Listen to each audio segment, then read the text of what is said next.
Hello! E aí, galera? Tudo Voltamos. bem? Como é que tá? Beleza? A gente tá tendo um probleminha aqui com a conexão, mas eu acho que agora vai dar tudo certo.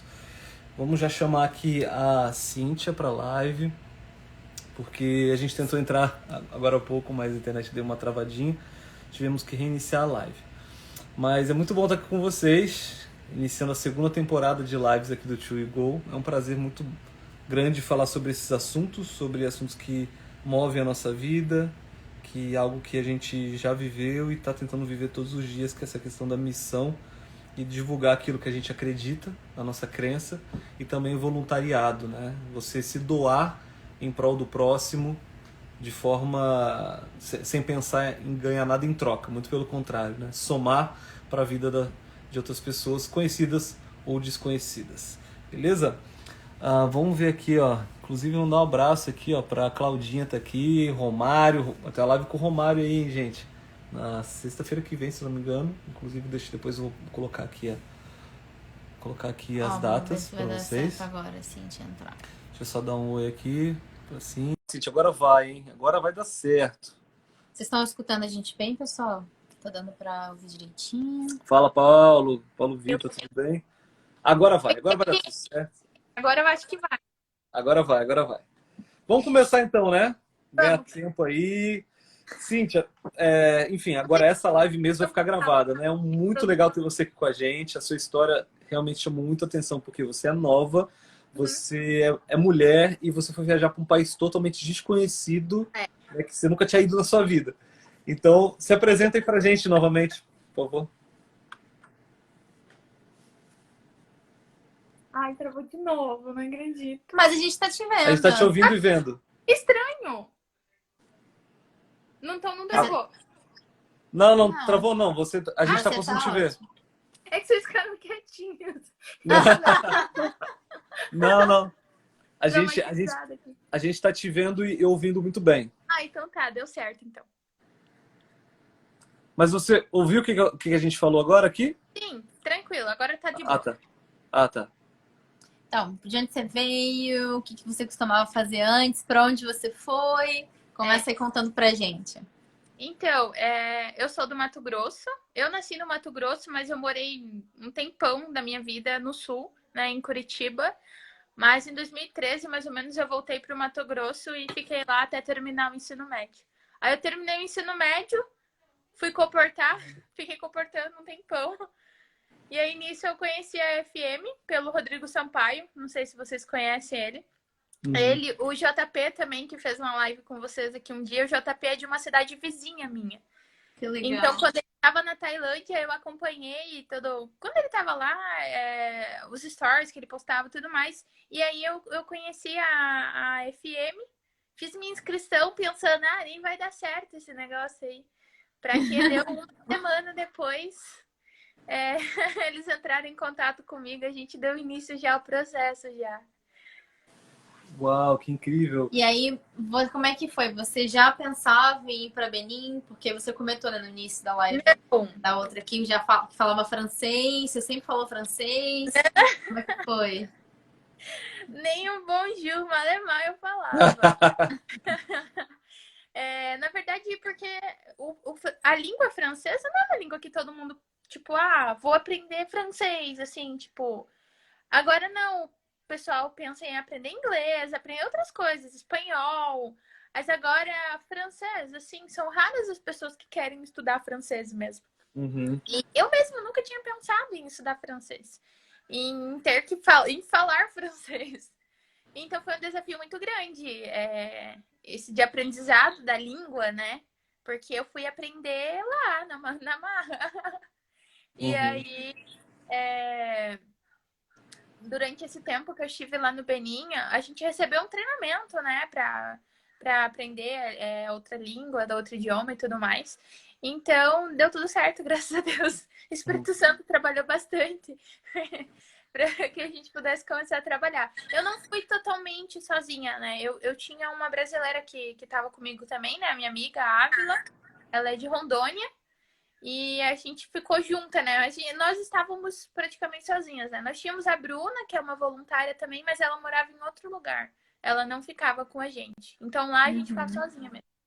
Legal. Então, assim, vamos dividir. Você fez uma introdução Pode. bem legal sobre a sua vida, você falou de onde você veio, as suas expectativas com a sua ida lá para Benin, né?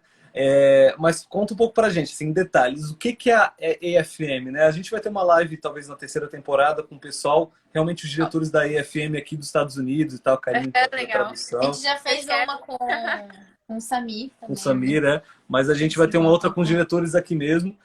Mas é o que? Capta pessoas, os recursos eles dão ou você tem que captar por você mesmo? Comenta um pouco pra gente sobre esse processo pré-África, né, que você foi. Uhum. Então, existe um processo, né? Pós-missão. Antes da gente ir para a missão, não é pós, né? É antes, né? Não, Pré. bom, pré-missão. Então, a gente tem algumas maneiras de arrecadar esse valor, né? Então, a minha missão é exatamente ali uns US$ 10.000. Então, eu tinha que arrecadar isso e o nosso dinheiro, o nosso real brasileiro abençoado. Então, isso pensa ali US$ 10.000 ali vezes 4, então dá mais ou menos ali uns R$ 40.000. Mas durante esse processo, a FM... Na época, né? Na época, né? Na época, isso hoje em dia. Então, a FM, ela dá todo um treinamento, né, para que a gente possa arrecadar esses fundos, né, antes de ir. Então, a gente tem um processo de que nós conseguimos padrinhos, né, que nos auxiliam durante o período. Então, ou eles podem fazer uma doação única, ou eles podem doar mensalmente para o projeto, né? Uhum. É mais ajudar Cara, que legal. porque o projeto ele Então continua. você... Então, esses doadores, eles podem continuar.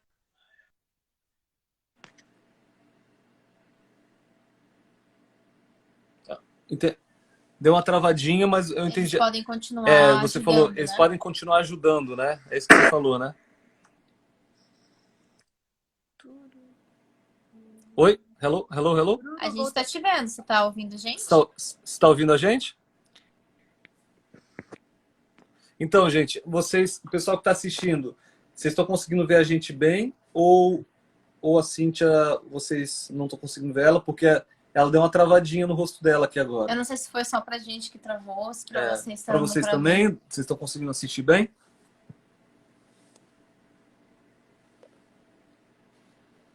Isso. Talvez melhor tirar e colocar ela de novo, né? Deixa eu ver aqui, gente.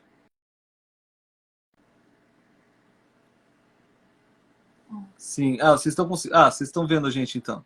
A Ellen e a Bel falou que estão conseguindo ver a gente bem. Então, tentar botar a Cintia de novo. Mas travou. Ok. Vou tentar botar a Cintia de novo. Só ela que travou? Beleza então. A gente vai tentar adicionar ela aqui novamente. É só pra saber. Enquanto isso, galera, que ela vai entrando. Imagina uma menina de 19 anos que decidiu ir para a África num projeto no continente africano, né, gente? Pelo amor de Deus, a África não é um país, né? Eu acho que todo mundo aqui sabe. Mas foi para Benin, né? Um país no continente africano. E com a cara, com a coragem e com a fé, né? E ela está aqui contando para a gente um pouco dessas experiências pré-missão. Porque, conforme vocês sabem, que a gente já comentou em algumas lives aqui, para você que não sabe, para você ir para algum tipo de pro campo missionário ou para participar de algum projeto, geralmente você vai por algum tipo de agência missionária, né? Eles têm contatos em diferentes países, você se inscreve e se o seu perfil tem a ver com aquela vaga, eles te enviam para lá, né? Ô, Cíntia, conta um pouco mais pra gente aí. Como que era esse projeto em Benin? É. Exatamente o que você estava fazendo em Benin? Vamos começar a entrar nesses detalhes agora do projeto em si. Bom, o meu projeto ele era praticamente dividido. Durante de segunda a sexta-feira eu ficava como a gente pode tratar como se fosse a capitalzinha ali do norte, né? Que era na Titengu. Então eu ficava lá para auxiliar algumas crianças que frequentavam a nossa casa. Então a gente tinha uma espécie de um projeto. Aqui no Brasil, antigamente, existiam projetos nas escolas em que as crianças voltavam no período da tarde, né? Para ter ali, tipo, atividades de colorir, entre outras coisas. Tipo Então, oficinas, lá, né? isso. Então, a gente tinha um projeto assim lá com as crianças e a gente oferecia também um almoço para elas. Então, de segunda a quinta, quando elas ainda estavam tendo aula, elas ficavam com a gente ali mais na hora do almoço. E aí entrou a pandemia, né? E a gente teve que modificar ali. Então, durante o período da manhã, elas ficavam conosco lá. Então, a gente dava aula de reforço para elas não esquecerem o que elas tinham aprendido, né? Aham. Então, eu ficava com as aulas de francês ali e a Ávila ficava com as aulas de matemática. Eu sou totalmente de humanas, a Ávila já vai lá para... Mas eles falam outros Então, idiomas também? sim, sim. Só na região que eu tava, a gente tinha mais ou menos uns 5 dialetos. Das crianças que frequentavam a minha casa lá, eles tinham um dialeto chamado Uamá. Então, elas falavam Uamá. Eu não sei se tem uma missionária, eu acho que vai para lá, Lídia. A Lídia vai ficar num lugar onde o dialeto deles é o de Tamari. Então, era esse pessoal, esse povo, era o que eu via no final de semana. Então, de quinta-feira, na sexta, a gente viajava para Bocumbé. Em Bocumbé, a gente auxiliava a igreja local lá. Então, a escola sabatina, sendo diferente daqui do Brasil. Então, as crianças ficavam separadas dos adultos durante o culto. E aí, eu e a minha amiga, né, a gente ficava com elas durante a escola sabatina. E na hora do culto, tinha um culto especial para elas. Legal. Essa daí é uma das igrejas que tem lá. Essa daí é a igreja de Nati. De Nati Tengu. Essa é a igreja de Nati Tengu. A igreja de Bocumbé praticamente é igual a essa daí, só que ela é um pouquinho menor. Aquela... chegou aí, né? Onde é Pode ser céu. isso aqui? Bocumbé. Já que a gente abriu nessa imagem aí, vamos aprofundar aqui. Bocumbé é conhecido como uma cidade, né? Um vilarejo mais tradicional, né? Naquela região ali. Então, o Benin, sendo um país ali praticamente animista, eles cultuam ali os seus espíritos, os espíritos dos ancestrais. Então, é muito comum ver casas como essas e ver altares como esses que vocês estão mostrando. São altares? Pode passar. Isso aqui são altares? Isso, são altares de sacrifício. Isso. Uau. Esses altares, eles representam os ancestrais. Então,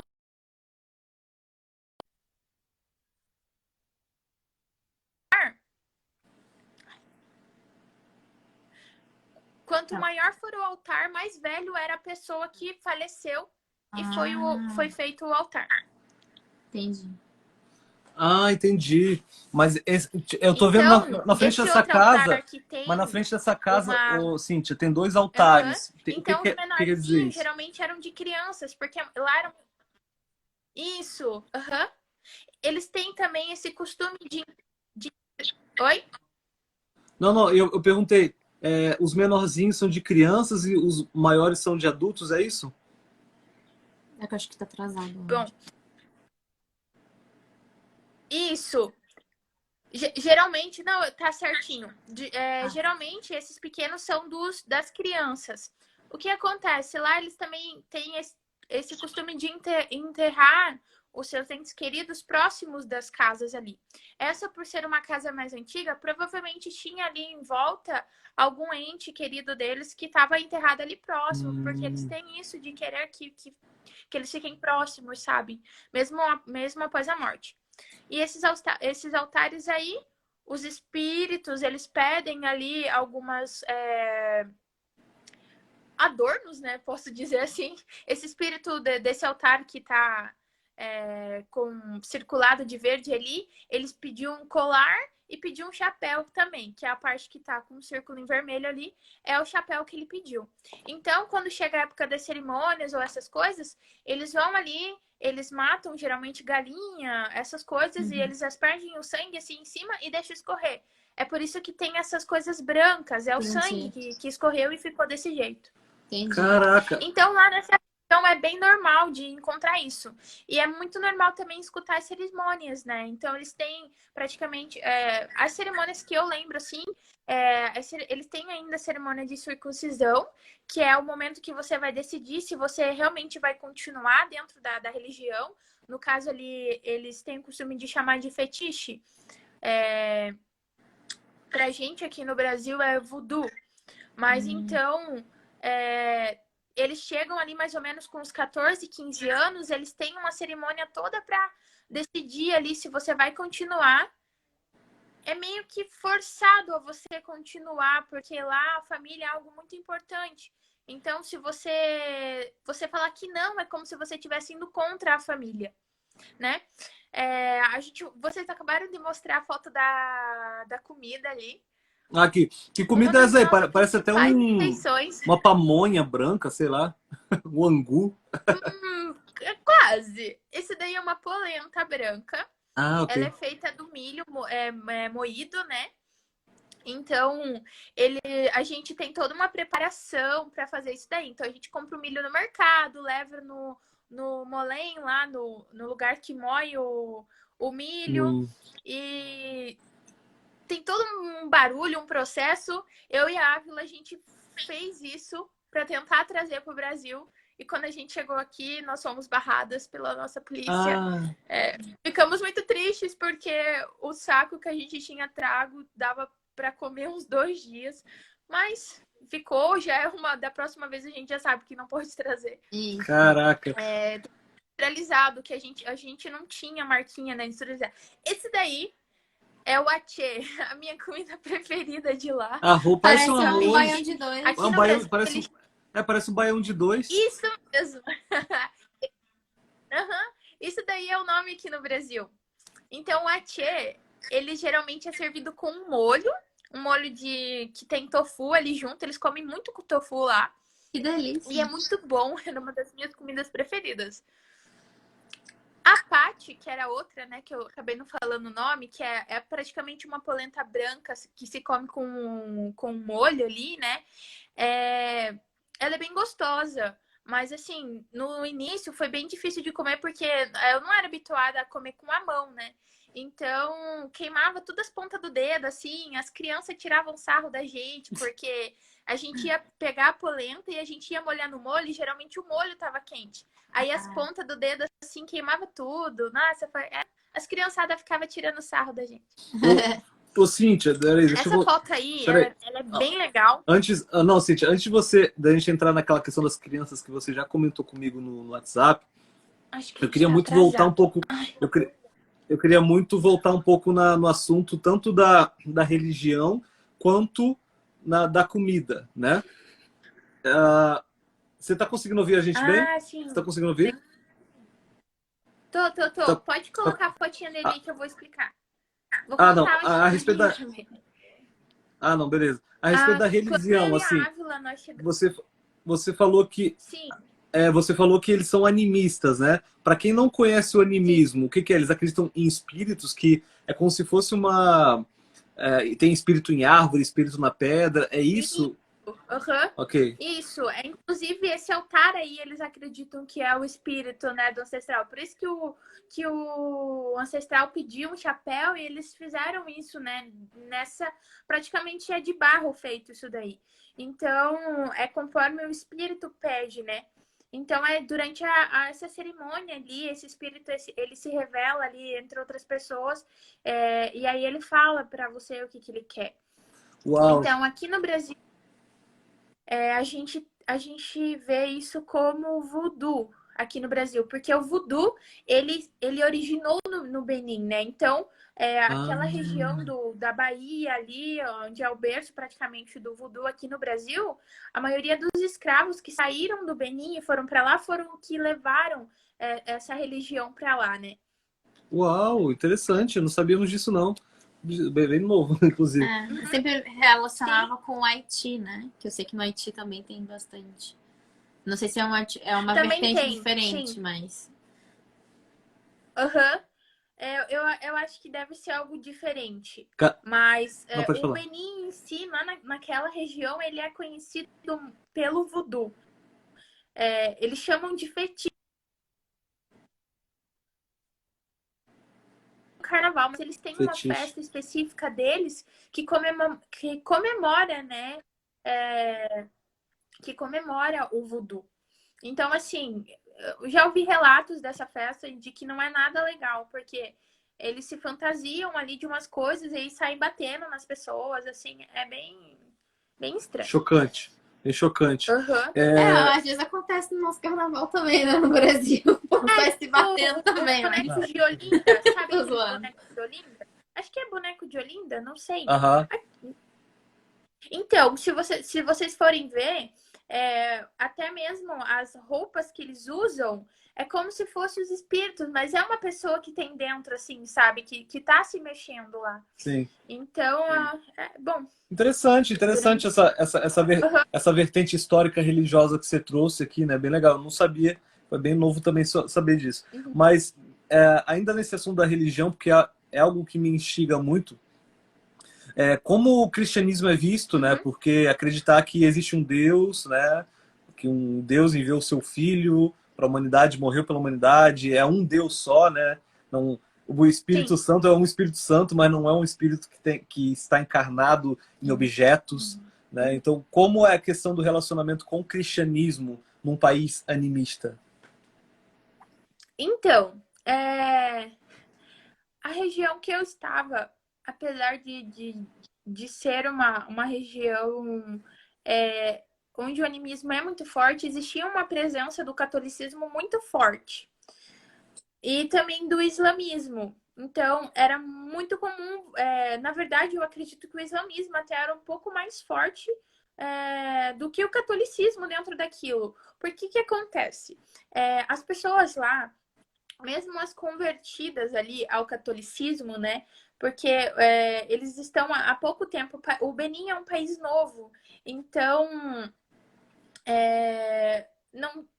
Essa geração que tem hoje dentro da igreja é praticamente uma geração que não nasceu ali dentro daquela igreja, né? É uma geração de pessoas que participaram, né, dos rituais, de todas as coisas do fetiche, né? Eu vou falar aqui para vocês, desde criança.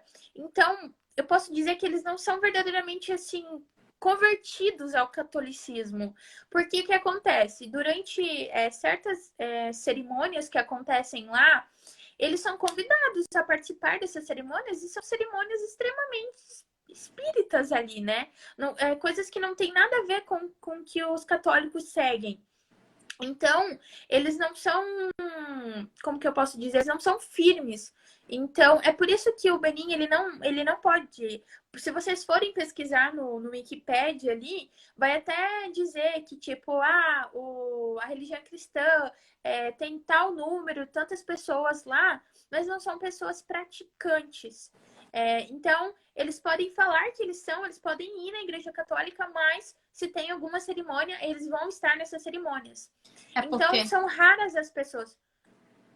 Não, eu queria comentar assim, que eu acho que isso acontece em muitos países, que a prática religiosa não tem uma divisão com as práticas culturais, né? É bem misturado. Da mesma forma aqui no Brasil, assim, a gente tem várias práticas religiosas que também acabam fazendo parte da cultura, né, em si. Então, acredito que por isso que não deva romper completamente com certas cerimônias, né, que pessoal, porque faz parte da identidade nacional, né, talvez. Sim. E de família, né? Que nem eu falei antes ali, a família para eles é muito importante. Então, se você não deixar de participar dessas coisas, significa que você está indo contra praticamente a sua família. Sim. E se isso acontece, pode acontecer deles te excluírem da família, de você ter que, tipo, vamos dizer assim, catar o seu rumo, juntar suas tronchinhas, assim, fazer igual Chaves e sair. Só que eles são muito dependentes do círculo familiar deles ali, né? Então, surge um desafio aí que quando é isso, né, que a FM trabalha com os povos não alcançados, porque de firmar, né, pessoas que estejam realmente convictas do que elas querem ali e de que elas realmente vão seguir a Jesus e que elas vão apresentar Jesus a outras pessoas também, principalmente no círculo familiar dela ali. Então é por isso que esses projetos, eles demoram anos para tipo assim, eu falei que tem uma igreja lá, mas esse projeto existe há mais de 20 anos. Então, para surgir essa igreja, foi preciso que um nativo fosse evangelizado verdadeiramente, e esse nativo foi trazendo outras pessoas. Porque eu acredito que é muito mais fácil um nativo pregar para o próprio povo dele do que um estrangeiro. Não que um estrangeiro não vai ter um trabalho. O Espírito Santo, ele trabalha de diversas formas. Mas você precisa alcançar uma pessoa durante 20 anos, eu posso dizer, para que essa pessoa alcance ali em 1, 2 anos, sei lá, 50 pessoas. Sim. E as pessoas precisam, assim, pouco a pouco construir um relacionamento com Deus, né? Sim. Começar a fazer sentido, porque é algo muito diferente, né? Não tem como, de repente, assim, da noite pro dia, tudo fazer sentido, né? Para uma pessoa que acreditava em algo completamente diferente, realmente ter um relacionamento ali pessoal com Deus. Né? E o que você falou, Cíntia, é muito interessante, porque é muito importante a gente colocar na nossa cabeça, para quem quer seguir em campo missionário ou virar missionário transcultural, é que, primeiro, né, você não vai para mudar aquela comunidade por si só, né? Forçar. Não é a sua presença que vai fazer a diferença em uma sociedade que já existe há mais de, sei lá, 300, 500 anos. Esse é o primeiro ponto, né? Mas o grande ponto que você falou, você tem que ir para discipular, né? Ou seja, você tem que ir levar o evangelho para pelo menos uma pessoa que se converte de verdade, porque é aquele local que vai fazer a grande diferença quando você for embora. Aquele local vai ficar lá, né? O cara vai ficar lá para sempre. E você vai embora, você vai continuar a sua vida. Então, eu acho que o grande ponto, muito legal que você levantou, é que, primeiro, você não vai fazer milagre nenhum. Quem vai fazer o milagre é Deus.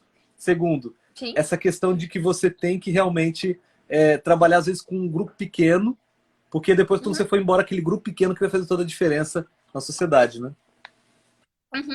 É que nem... Quando eu era mais nova, né, quando eu participei do Clube dos Bravadores, o meu diretor, ele era muito objetivo em preparar líderes, porque um dia ele ia sair. Então, eu acredito que esse processo de um missionário sair para um campo, principalmente um campo de não alcançados, de um campo que realmente não tenha nenhuma presença do cristianismo, é isso. Ele vai alcançar essa pessoa e ele vai preparar essa pessoa. E é por isso que leva um tempo, né? Quando você quer, que nem eu fiquei esse período, mas durante esse tempo que eu falei lá, Senhor, quero realmente fazer isso, eu vou me capacitar. Porque eu vi as necessidades do lugar, eu vi que eu poderia ajudar mais se eu fosse capacitada. Então, o que aconteceu? Voltei para o Brasil, vou estudar. Terminei de estudar. Tchau, Brasil!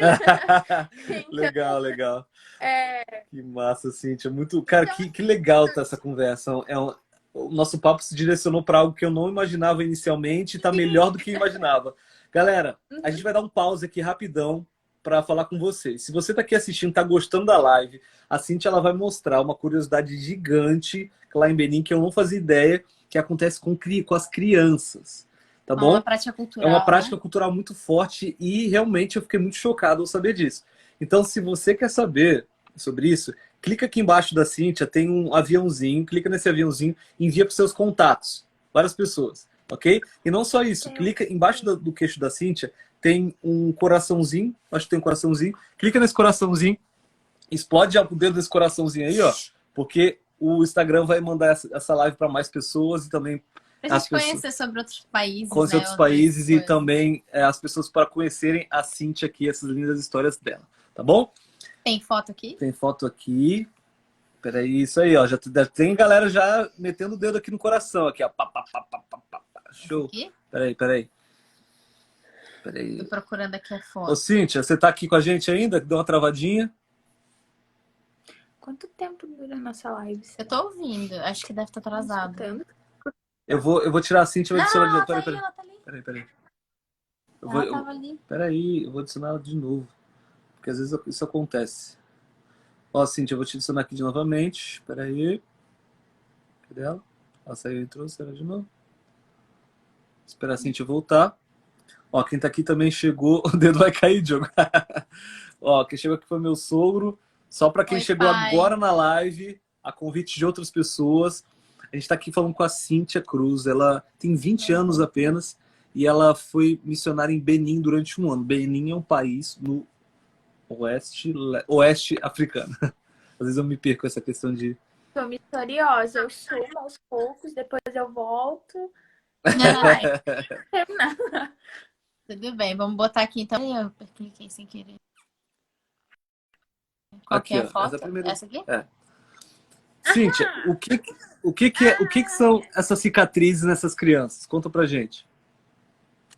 Então, esse menininho, vou falar o nome deles também, né? Esse menininho da frente que tá mostrando a língua aí, esse é o Vladimir. E esse que tá do lado dele ali é o Cuega. Que lindo. Eram os meus amados anjinhos. Eles Ah, sempre estavam na casa lá. Então, por isso que eu tenho essas fotos, né, deles aí. Então, essas cicatrizes aí, elas fazem parte de uma cerimônia que eles têm, que demonstra praticamente ali de qual família eles pertencem e de qual tribo, né, eles são, eu posso dizer assim.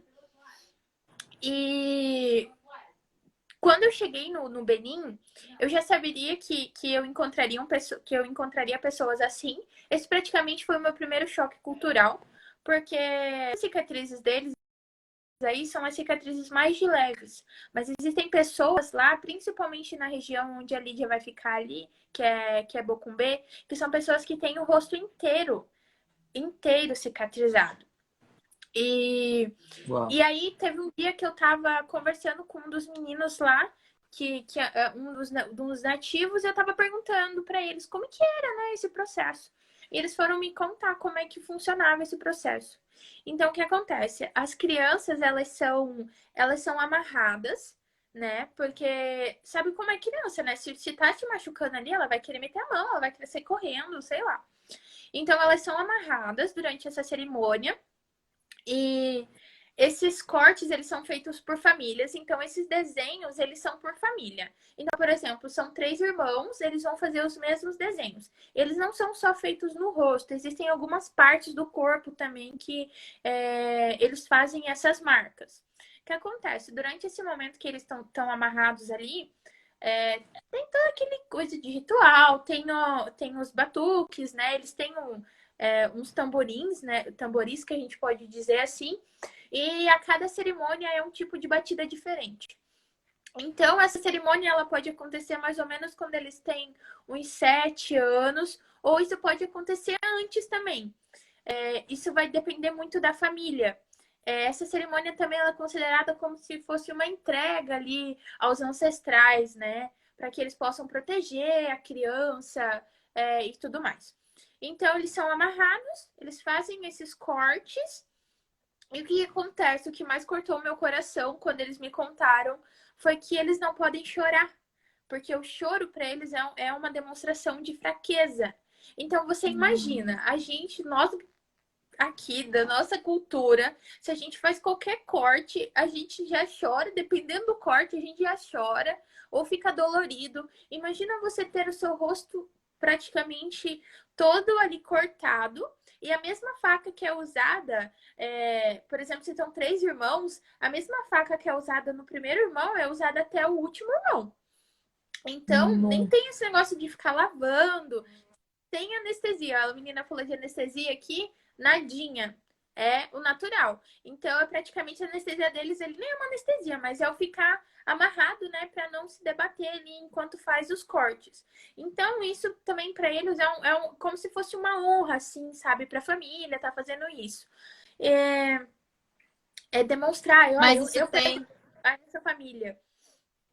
Eu ia perguntar, isso tem alguma importância, assim, para a sociedade, no sentido de que a gente usa a carteira de identidade, né, no Brasil, Uhum. para demonstrar, enfim, quem é você, e ele tem o seu sobrenome, né, que demonstra a sua família, de onde você veio, o estado, mas esses cortes, eles só fazem parte de uma cerimônia Sim. religiosa, ou tem esse peso de identificação social e do país mesmo?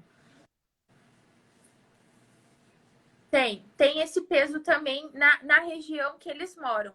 Porque, por exemplo, esse tipo de marca que estão dos meninos aqui, do Vladimir e do Cuega, é de uma etnia, que são os Uamá. Agora, o povo Otamari, que é o povo onde a outra menina vai morar, que eu disse que são as cicatrizes no rosto deles inteiro, eles são identificados por isso. Existe também os Pul, que era daquela região. Eles já têm tatuagens no rosto, que significa. Um outro povo também que tinha, eles tinham uma marquinha, como se fosse um S, aqui entre a sobrancelha. Então, isso é para mostrar de que etnia eles pertencem ali, né? De que povo eles pertencem. Mas isso na região deles ali. No sul do país é menos comum isso. Agora, mais no norte, onde eu fiquei, é mais comum de encontrar isso. E eu acho engraçado porque depois de um tempo eu comecei a identificar. Tipo, eu ia no mercado, eu já sei de onde que isso daqui é. Porque também tem os comprimentos, né? Então, se eu via que era um de tamari, eu cumprimentava com um comprimento na língua dele, né? Então, é muito legal isso da gente aprender a diferenciar e até no dialeto, de você saber, porque mesmo parecendo, não é igual, né, a língua deles ali. Então, a gente conseguia diferenciar pelas essas marcas aí e também pelo que eles falavam. Uau, cara, Interessante. que incrível. Mas Eu vou demora ler um alguns... pouco pra aprender tudo, dá uns bugs assim no começo. Imagina. Ô, Cíntia, eu vou ler alguns comentários aqui enquanto você falava. O JP falou, olha, tipo, o cara chocado. A Eliane falou, sem anestesia, sem algo para entorpecer, tadinhos. O Joe que falou, caraca. A Lesliane falou, misericórdia, Jesus. Até o meu sogro, né, comentou assim, ignorância. Mas é complicado, né, porque é a cultura deles, É né? o cultural dele. Da mesma forma eles olharem algo nosso cultural do Brasil e achar também estranho ou ignorante. As Um mulheres pouco... de shorts aqui no Brasil. Mulheres de short, aqui isso pode chocar isso muito, né? Então. Ou os homens chorando, né? Ou homens chorando, né? Então, vocês falaram que para eles não é algo comum, né? Então, assim, é muito forte, né? O que você acabou de falar aqui pra gente, contar essas histórias. Mas. Só mostra como que cada um com o seu cada um, né? Como é que diz? A gente tem que aprender a respeitar isso, né? Sim, com certeza. É uma coisa que eu aprendi no campo, né, transcultural ali, porque, o que você acha que é errado, para eles é totalmente correto. O que você acha que é nada a ver para eles é algo que, tipo assim, se você fizer de outro jeito, eles vão ficar chateados. Eu não sei se quando você estava em Bangladesh tinha...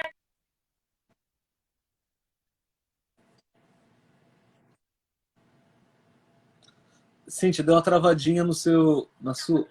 Deu uma travadinha...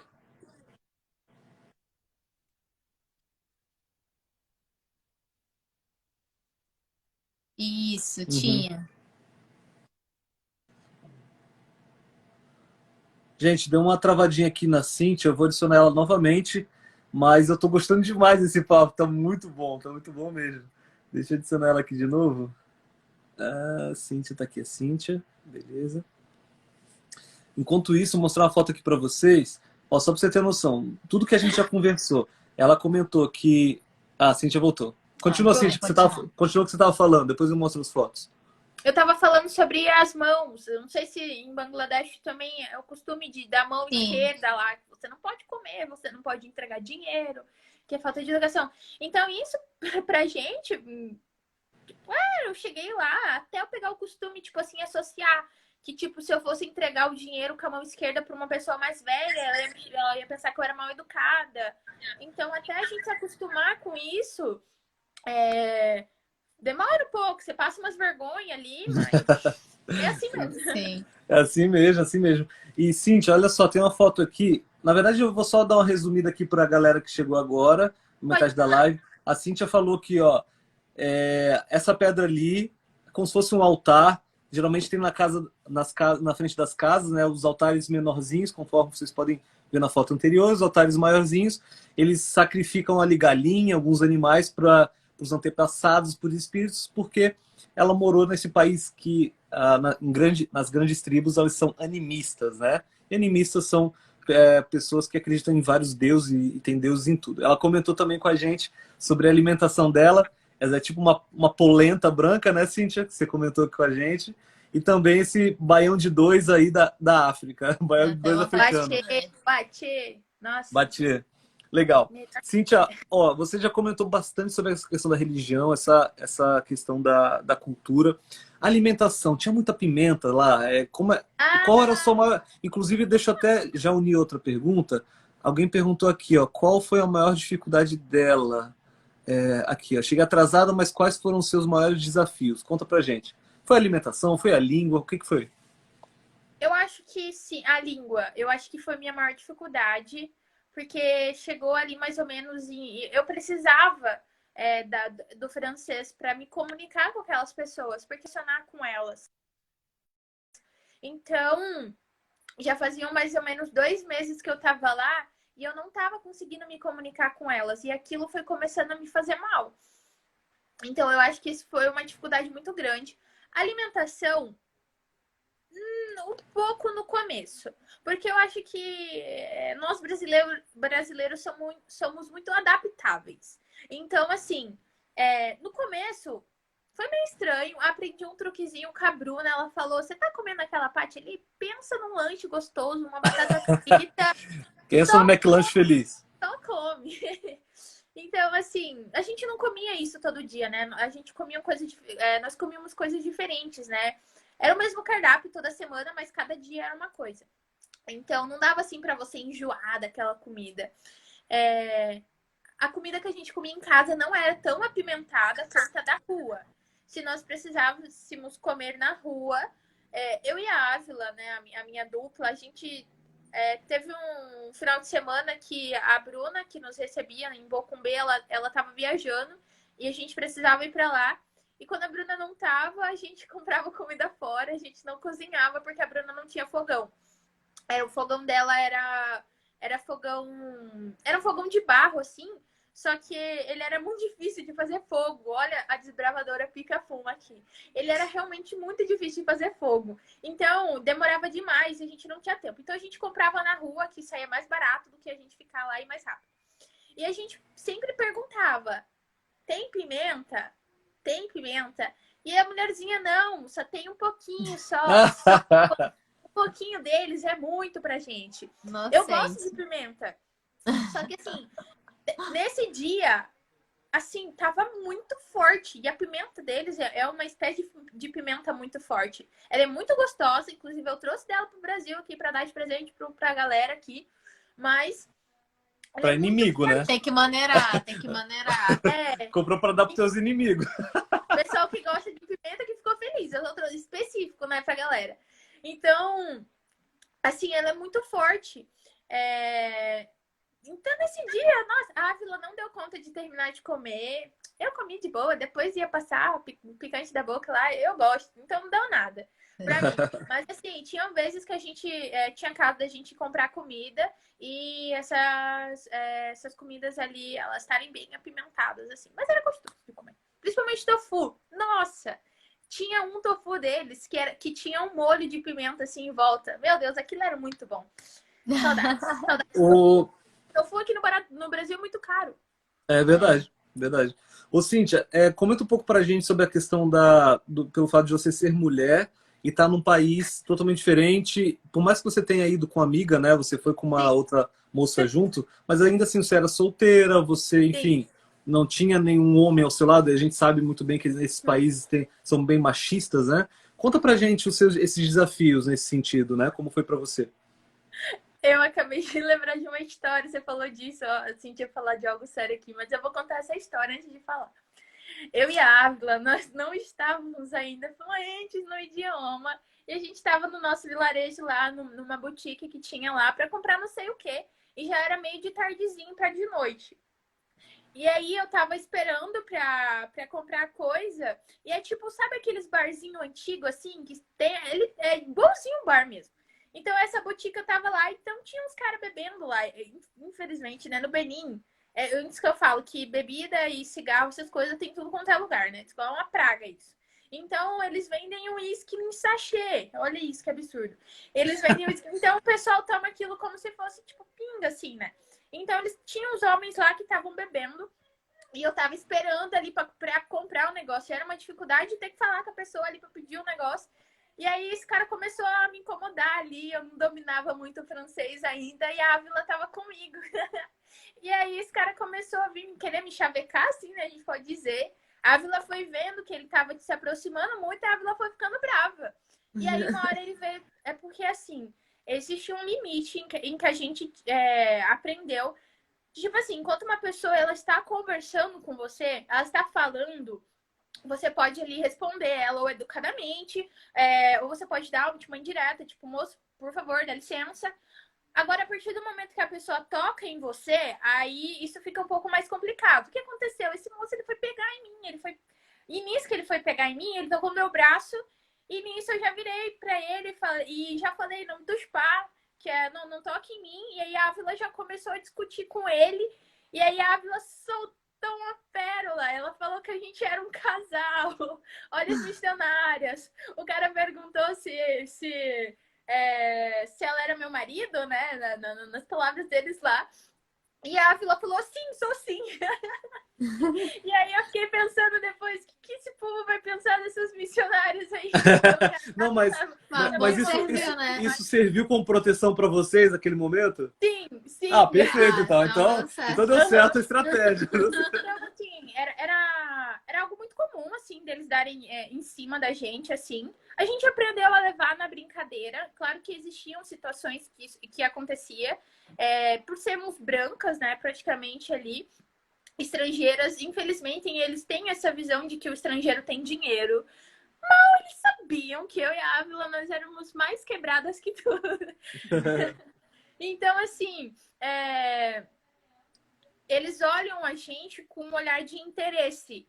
É claro que existem pessoas ruins em todos os lugares, né? Em todos os lugares. Então, a gente conseguia identificar quem eram as pessoas boas, né? Que realmente queriam ser nossos amigos sem interesse. E quem eram as pessoas que queriam, tipo, só ser amigo por interesse mesmo. Então, esses caras, assim, a gente já sabia quem era que era. Era muito comum também quando a gente precisava ir para a capital para resolver coisa de visto, assim, essas coisas. E ir no mercado, e lá eles são assim, eles já foram em loja em que o vendedor fica te perseguindo, assim, indo atrás de você. Então, lá eles fazem isso para querer te levar, para comprar. Eles fazem isso até o momento que você se incomoda e fala, não, moço, eu não quero. E aí eles ficam bravos porque a gente não quer. Então, assim, aprender a se acostumar com isso, né? E, bom, Sim. passou. Mas é assim, falando ali da parte de respeito, existem esses homens mesmo que são pra frente, que eles dão em cima mesmo, quer casar com a gente, fala pra... Já altas vezes já falaram pra Ávila, dá sua irmã pra mim, ou falaram pra mim, me dá sua irmã. Então, assim, a gente já era meio que acostumada com isso. Sim.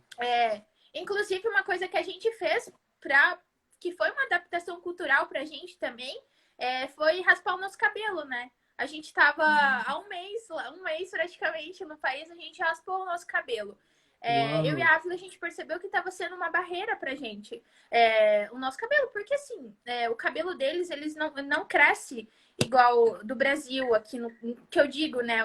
Os africanos daqui, eles praticamente, o cabelo deles, eles têm produtos, eles têm fácil acesso a isso, agora eles lá não têm. E aí chegar nós ali estrangeiras, na época eu ainda tinha cabelo liso. Então, assim, eles vinham a gente, as meninas, principalmente da nossa cidade, elas se viam como inferiores a gente. Então, eu e a Ávila lá, ó, sempre quis raspar o cabelo, falando aqui, ó, é a oportunidade, vamos raspar o cabelo. E deu um mês, melhor coisa que a gente fez, primeiro porque a gente não tinha água encanada, então... Aí, ó, fazia umas 2 semanas, mais ou menos, que eu tinha cortado o meu cabelo aí. Ah, que você tá com o cabelo cortado. Achei que você tava com... Preso. Eu Tá devia bem ter mostrado curtinho. uma foto minha de quando eu raspei o cabelo. Mas não é muito Caramba. bonito, não. Não, mas é linda atitude. Eu acho que, nossa, é louvável demais o que vocês fizeram. Realmente, você ficou pouco tempo lá e conseguiu realmente entender que se isso estava atrapalhando o seu trabalho, cara, vamos raspar. Eu acho que, uau, que lindo, lindo. Foi o que a gente falou. Cabelo cresce e tá crescendo hoje aqui, ó. Tudo descacheado agora. Diferente. E a Ávila também tem um cabelo enorme já. Isso fez as meninas lá ficarem mais à vontade, né? Perto de vocês. Sim, porque... também. não tinham o que fazer, tipo, elas não tinham que ficar pegando o nosso cabelo, não tinha como fazer trança, porque é uma coisa que acontece para elas lá, a autoestima delas é muito baixa. Então, assim, as meninas que frequentam ali ainda o colegial, elas não podem ter cabelo grande, porque é uma regra da escola.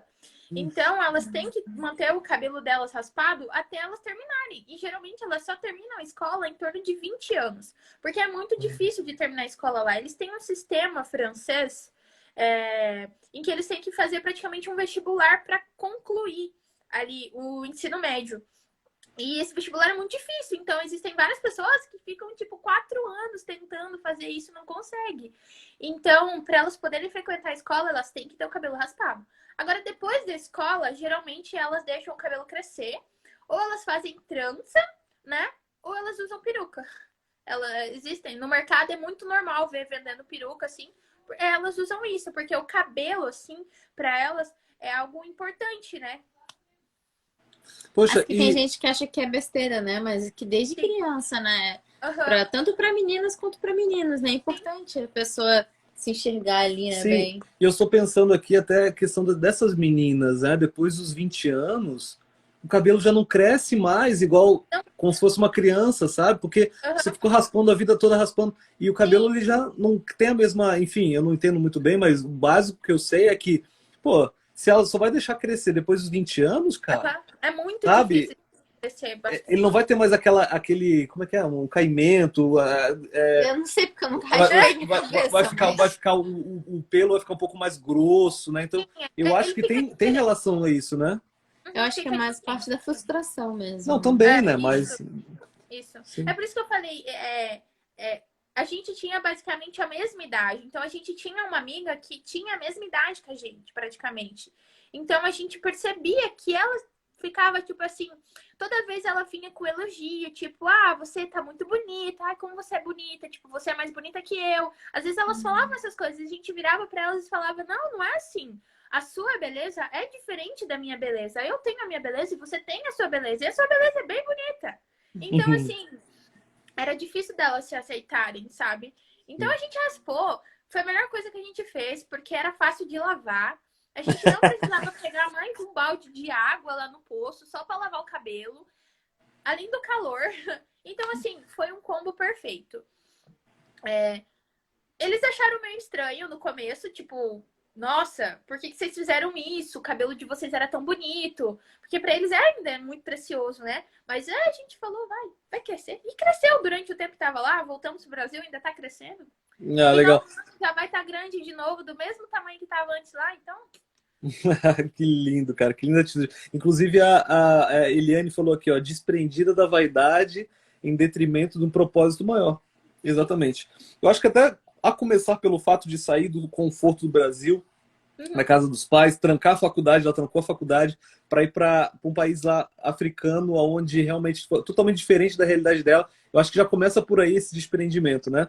Ô, Cíntia, mas mandaram pra gente uma pergunta aqui também, foi no nosso inbox. Sim. Existe algum tipo de, na verdade, na nossa mente de brasileiro, estereótipo de criança africana, né? A criança é negra, é magrinho, passando fome, etc e tal. Você enxergou lá em Benin essa miséria que muitas vezes é pregado em televisão sobre a África? Como é a África, de forma geral, o continente africano, especialmente em Benin? O que você enxergou de acordo com o estereótipo que o brasileiro enxerga o continente africano? Interessante essa pergunta. Então, o que acontece? Na cultura onde eu estava lá, a família ela tem um campo, né? E nesse campo eles semeiam. Então, quando dá a época de plantar, vai todo mundo lá plantar, vai todo mundo antes preparar o solo lá e tudo mais. Plantou, esperar ali a colheita, colhe tudo. Geralmente essa colheita ela ocorre na época de férias. E não o que acontece? Dependendo da família da criança, eles têm ali um campo onde eles plantam os mantimentos que eles vão utilizar durante o ano. Então, o milho, que é algo muito importante e que é uma das principais refeições que eles têm lá, que eles utilizam o milho. Então, eles plantam geralmente o milho ali para durar o ano inteiro. Então, o que acontece? As crianças em que eu tive contato lá, elas tinham essas famílias que iam para esse campo, elas trabalhavam nesse campo e elas tinham ali esses mantimentos. O que acontece? A realidade deles é uma realidade diferente da nossa, do que a gente é acostumada. Se eu, Cíntia, que morei com os meus pais até um certo tempo, depois saí de casa, fui morar com uma outra família em que nunca faltou nada, vou para uma realidade que é totalmente diferente da minha, eu vou automaticamente pensar ali para eles que eles estão sofrendo, porque eles não têm o que eu tinha. Só que acontece, para eles ali é diferente, porque o que eles têm ali é o suficiente para eles. É claro que pode acontecer de tipo assim, da colheita não dar certo. A gente nunca sabe de como vai estar o tempo, né? Então pode acontecer que não dá certo, não foi uma colheita tão boa. Então eles vão ter que regrar mais um pouco dali da alimentação deles. Existem sim, algo que é muito comum deles, eles comerem uma vez por dia. 2 vezes. Então eles tomam praticamente um mingau ali, ou eles almoçam ou eles jantam. Então isso vai muito da família, de como a família trabalha ali. Agora, existem, por exemplo, igual aqui no Brasil, pais que são alcoólatras. O pouco dinheiro que eles têm, que eles recebem, ele vai gastar com álcool. Então, a família dele vai passar necessidade. Existem também muitas crianças órfãos lá. Então, assim, ficou com a avó. A avó já não tem mais tanta força para ir trabalhar, para manter eles. Então, ou ele dá um jeito de caçar comida para ele comer, de caçar um trabalho para ele precisar comprar as coisas que ele precisa, ou ele vai ficar sem. Então, lá, as crianças, elas são... eu acho isso muito triste. Eu acho que é uma realidade que vocês viram em Bangladesh das crianças trabalharem muito cedo. Então, era muito comum de ver no mercado. Eu não gosto nem de lembrar disso, porque eu via crianças que não iam para a escola, porque, primeiro, elas não tinham condição de pagar o ano escolar delas, e elas iam para o mercado para vender o que tinha na época. Se era época de manga, elas iam para o mercado vender manga. Então, a prioridade delas era conseguir um pouquinho de dinheiro ali para elas se virarem, ou para levar até para a própria família delas. Então, assim, existe sim uma realidade triste de pobreza, mas é uma realidade em que eles estão acostumados. Pra gente é estranho, porque a gente toma café, a gente come até mais de 3 vezes por dia. No Brasil, dependendo de como é a família, tem família que toma café, almoça, e tem o café da tarde, e tem janta, às vezes come mais alguma coisa e deixa dormir. Então, é uma realidade diferente pra gente aqui. Então, era doloroso pra gente ver isso, e existiu até uma situação de uma das meninas que frequentavam a nossa casa lá. Nós tínhamos uma orientação de não dar o alimento, mas deixa eu explicar direito isso. Não é que ele não dá, nós não tínhamos condição de alimentar várias pessoas. O que acontecia? Se eu começasse a ajudar uma pessoa ali, outras pessoas iam vir e eu não ia dar conta dessa demanda. E aí eles iam começar a me ver de uma forma negativa, tipo, olha, ela é egoísta, ela só quer ajudar aquela pessoa, ela não quer me ajudar. Então, o que aconteceu?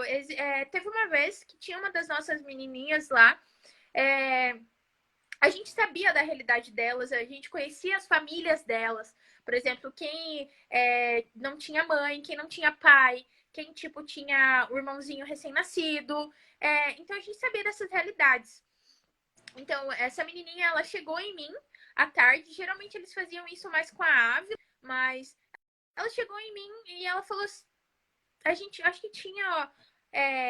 eles tinham acesso à nossa casa, uma coisa que eu sinto muita falta, porque tinha gente na nossa casa o tempo todo. Então, assim, a gente não tinha também muito alimento em casa, porque a gente almoçava junto com eles no projeto, né, na hora do almoço, e a gente jantava, mas a gente comia pão, outras coisas assim, que não tinha, tipo, um monte de comida em casa. E aí essa menininha chegou em mim e falou, Cíntia, eu tô com fome, e eu vi, assim, realmente que ela estava com fome. E ela começou a falar que não tinha comida na casa dela. E eu expliquei, eu perguntei pra ela por que que não tem, o que que aconteceu e tudo mais. E ela foi me falando, né, realmente pra eu entender se ela só não estava realmente querendo ganhar minha bolacha ou se realmente ela estava com fome ali mesmo. Que vocês conhecem criança, né? Sabe como criança é. Então a gente tem que perguntar bem ali, analisar pra gente, delas não passar a perna na gente. Mas aconteceu nesse dia realmente que ela tava precisando. E eu ajudei ela ali, mas, tipo, uma bolacha de um negócio que não ia me fazer falta ali, né? E, e ela realmente me falou que, tipo, não tinha nada na casa dela, nada. E eu conhecia também a mãe dela, então foi algo que foi doloroso, mas era uma realidade que, tipo, não tinha acostumado. Tipo, nunca uma criança do meu bairro, lá no Mato Grosso, me chegou em casa me falando que ela não tinha comida em casa. Então, assim, sair dessa zona de conforto e ver isso, e ver essa realidade, foi um grande desafio de, de aprender a lidar com isso também, sabe? Tipo, tudo aquilo que eles veem, existem diversos países dentro da África. E, por exemplo, eu estava no Benin, o Benin não é um país tão grande, você consegue atravessar ele do sul até o norte em 12 horas, mais ou menos. E existe o Togo, que é do lado ali, Burkina Faso. E todos esses países são países africanos, mas têm realidades diferentes. Então, assim, que a mídia, né, faz hoje? Ela fica em um lugar específico onde realmente a situação de pobreza é muito, muito grande e eles fazem aquilo, toda uma manipulação ali de como se isso fosse na África inteira. Mas não é. Eu, por exemplo, eu nunca vi uma criança assim na rua, deitada no chão, morrendo de fome, igual assim, igual a mídia mostra, sabe? Então, a gente tem que pesquisar muito sobre os países africanos, porque são países muito ricos, de cultura, nossa, de tudo.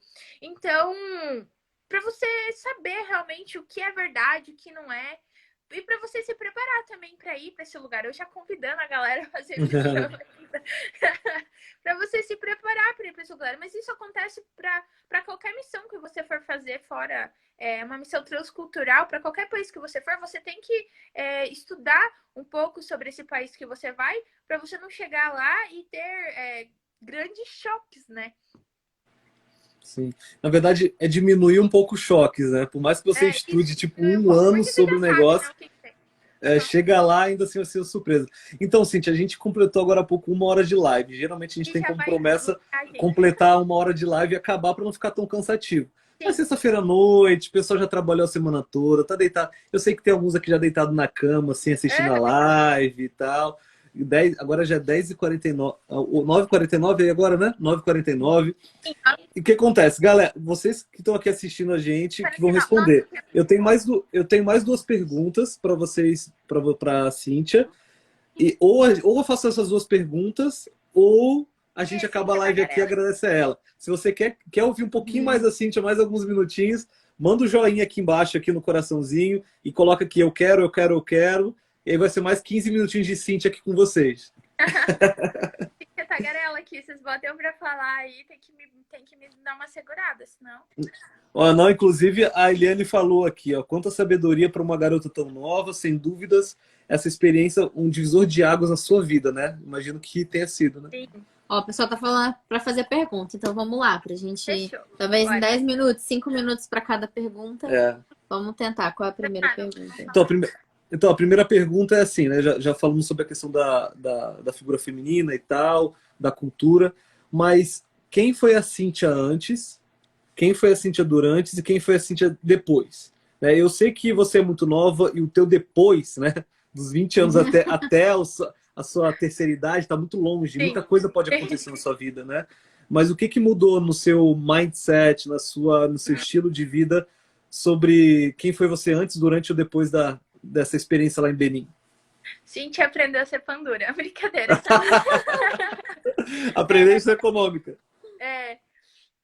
Bom, antes da missão, eu acho que eu estava muito perdida ainda, sabe? No que eu queria realmente fazer da minha vida.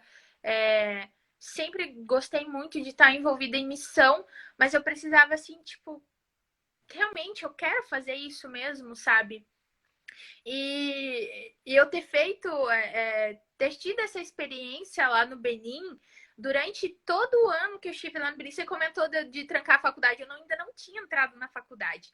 Ah, ok. Eu ia fazer pedagogia, só que acontece, eu estava comportando para fazer pedagogia, e aí surgiu essa oportunidade aí da missão, e eu falei, não, senhor, vou depois da missão, eu vou começar a faculdade, tem tempo ainda. Então, é, eu tenho certeza que se eu não tivesse ido para a missão, se eu não tivesse passado esse período lá no Benin, principalmente porque eu fui professora lá, é, eu não sei se eu seria feliz, né, dentro dessa profissão. Uhum. Então, durante o tempo que eu estive lá, eu pedi muita orientação para Deus. Então, foi durante os 10 meses para eu decidir o que eu ia fazer depois que eu voltasse do campo. E Deus, de uma maneira maravilhosa, ele falou comigo naquele lugar e eu decidi o que eu ia fazer e quais seriam as minhas metas, né? Porque eu tinha conversado com a minha mãe antes de ir. Eu falei, mãe, eu vou ficar um ano só e depois eu volto para estudar. Mas eu falei para ela, eu volto para estudar, mas eu não sabia mais o que eu ia estudar. Então, durante esse tempo, eu analisei tudo do campo, o que era que precisava, qual que eram as coisas importantes e eu estabeleci metas. Então, eu voltei para o Brasil para alcançar essas metas. Então, voltei, eu vou estudar e eu tenho um prazo aqui. Eu tenho que cumprir esse prazo aqui para voltar para o campo missionário. Porque eu digo que aqui não é a minha casa. Eu estou aqui por um tempo só. Eu estou emprestada aqui para essa galera. E depois eu vou voltar. Então, Legal. assim, não sei se pro Benin eu vou voltar, mas eu vou estar me preparando durante esse tempo pro campo missionário. Então, esse período meu foi para abrir a minha mente, né, para isso. O que vai fazer depois disso? Entende? Entende? E outras coisas também, né, mas não dá para falar tudo aqui. Vamos lá para outra pergunta, senão... Mas você decidiu então seguir para esse campo da educação mesmo? Tá da área da educação, né? Bom, não, então eu vou fazer psicologia. Ah, Ah, tá. ok. Importante. Eu vi que era algo que praticamente as pessoas lá, elas ignoravam isso. Então, a saúde deles lá era importante em certas coisas, mas eles não pensavam muito na mente deles, em que eles também precisavam estar saudáveis mentalmente. Não Até só lá, mesmo. né? E querendo ou não, assim, graças a Deus, hoje em dia se fala muito mais nisso, né? De cuidar da Sim, sua saúde mental. Uhum. Mas sim. até assim, uma geração antes da nossa, as pessoas não vão psicólogo pra quê? Eu não sou maluco? Tem gente que até Uhum, hoje pensa isso, né? Mesmo sim. no Brasil. Então, em outros lugares do mundo também deve ser a falta que faz, né? Você ter um Ter um cuidado profissional, de né? um E era profissional. assim, era muito difícil para mim, porque eu via ali algumas necessidades e eu não poderia ajudar, tipo, eu não era formada naquilo, tipo, eu não tinha estudado para aquilo ainda. Eu sabia por cima só, né? Eu não sabia aprofundado ali. Então, é mais ou Ah, menos mas que isso. bom. Inclusive, aqui, ó, o Diego colocou um comentário que Deus continue te abençoando, né? Que você É, continue Amém, sendo bênção para outras pessoas futuramente. E a outra amém. pergunta? que foi a que você preparou, né? Que a questão de que qual Ah, o tá, eu tinha impacto, né? perguntado, eu até anotei aqui para ver. Uhum. É, o que você acredita ter sido o maior impacto que deixou para eles e o que te impactou mais? Uhum. Então, eu acho que o impacto que eu e a Ávila nós deixamos e foi algo que quando nós retornamos, eles vieram nos contactar e falar foi que a gente tinha um contato muito especial com eles, assim, de uma forma, por exemplo, abraços, de carinho. Eles são, um povo O que às vezes. afeto, né? Isso, afeto, isso. É algo que eles não têm praticamente. E é algo que eu aprendi também a demonstrar mais durante o tempo que eu estava lá. Então, eles sentem muita falta disso, né? Da Toque gente. físico, né? Sim, isso, contato. Ah, as crianças vinham abraçar a gente e a gente ficava lá abraçada, ia brincar. Então, isso para eles era muito importante. Só que o que acontecia? Uma criança que não recebia o abraço de um pai em casa, ele recebia tipo, um abraço nosso pra gente, né? Então, assim, eles sentem essa falta. Eu acho que isso foi um impacto grande que a gente deixou. Primeiro, porque a gente foi trabalhar com relacionamentos, né? A gente foi fazer relacionamentos. É assim que a gente mostra Jesus para as pessoas, né? Então, eu acho que isso foi algo bem importante, assim, que deixou um destaque, assim, no trabalho que a gente fez lá. E na minha vida foi isso também que mudou muito, porque foi um grande desafio para mim, principalmente relacionado às crianças. Eu já tinha trabalhado em colégio e tudo mais. Agora, as crianças menorzinhas, eu tinha ainda um bloqueio, eu tinha muito medo de pegar, de derrubar, de todas essas coisas. Então, assim, eu aprendi muito estando lá, também com a minha líder, né? A minha chefe, né, que eu digo, a Tanti, ela é uma alemã. Então, não sei se vocês já tiveram contato com algum alemão puro mesmo. Então, assim, eu tinha ali outras culturas também dentro da onde eu estava morando, além dela. E mais pra frente chegaram outros missionários também, um canadense e um americano. Então, ter que lidar com tudo isso ali, com todas essas pessoas e todas as manias e todas as coisas que elas tinham, eu acho que eu aprendi muito estando com eles lá. E a experiência missionária foi única. É muito difícil de descrever, né, para as outras pessoas o que a gente viveu lá, porque não dá tempo de falar tudo. Então, é só você vivendo, só você indo que você vai saber como é. Com certeza. Cíntia, muito, muito, muito obrigado, cara, pela sua presença com a gente. Disponibilizar o seu tempo, você suas memórias. Abriu com chave de ouro a segunda temporada de lives que a gente vai fazer sobre missão e voluntariado. E com certeza foi com chave de ouro, porque essas suas histórias encheu muito meu coração, e o da Karine também, com certeza, com humildade, com mansidão, com tranquilidade, abnegação do próprio eu, né? Respeito, e respeito pelo normal do outro, pela né? cultura, Diferente do nosso. a se despir de toda a vaidade. Cara, Sim. Você nos deu uma aula aqui agora, sabe? De tudo isso. E com certeza você foi muito usada por Deus lá em Benin. E, com certeza, de acordo com o que você falou e relatou aqui pra gente, o seu trabalho foi até mais do que você imaginou no início, Sim. né? Isso mostra que mesmo a gente, todos nós, né, no mundo, somos imperfeitos, mas Deus pode nos usar, né, para fazer coisas muito bonitas. Então, com certeza. Que Deus continue te abençoando. Ó, Amém. o pessoal tá falando aqui, muito bom, amei a live, amigos. Obrigada por essa live, começou muito bem. Parabéns, Cíntia, que Deus te abençoe. Então, fica aí o nosso desejo e que a gente consiga se encontrar um dia, né? Quem sabe, a gente faça a nossa live ao vivo. Ai, gente, que Deus abençoe vocês. Eu fiquei muito feliz de participar. Foi realmente uma bênção. E eu vou estar acompanhando vocês aí sempre. Aqui, ó, fãzinha de carteirinha. Trigolete. Eu ia saber aqui falando. Ai. Gente, Legal. Obrigada. Feliz Vou sábado. fazer uma oração por você, para que Deus possa te abençoar, tá bom? Vamos. Obrigado, meu Deus, porque o Senhor é muito bom e a sua misericórdia dura para sempre. Obrigado porque até aqui o Senhor tem nos abençoado. Durante essa 1 hora que a gente ficou ouvindo essa jovem ainda falar aqui, e nós também, de alguma forma, ligados pela internet, nós nos Estados Unidos, ela no Brasil, um trabalho lindo que ela fez na África, e a gente conseguiu se unir aqui através da linguagem do amor, uma linguagem onde o Senhor mesmo criou, porque o Senhor se encarnou nessa terra, virando Jesus Cristo, e morreu pela humanidade, sabe? Que é um exemplo de amor maior do que esse. A gente tentou um pouco lá em Bangladesh compartilhar um pouco desse amor, viver esse amor, e a Cíntia realmente a viveu, em carne e osso, um pouco desse amor lá em Benin, e ela quer continuar também, através dos estudos dela aqui lá no Brasil.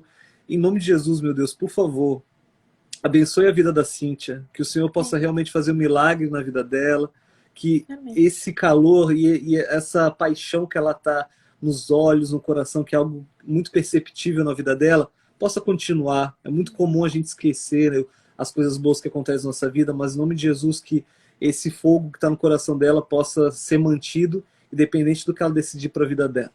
Continue guiando, abençoando a vida dela, e todas as pessoas que estão aqui assistindo, nos dê um ótimo final de semana em sua presença, um ótimo sábado em sua presença também. Em nome de Jesus. Amém. Amém.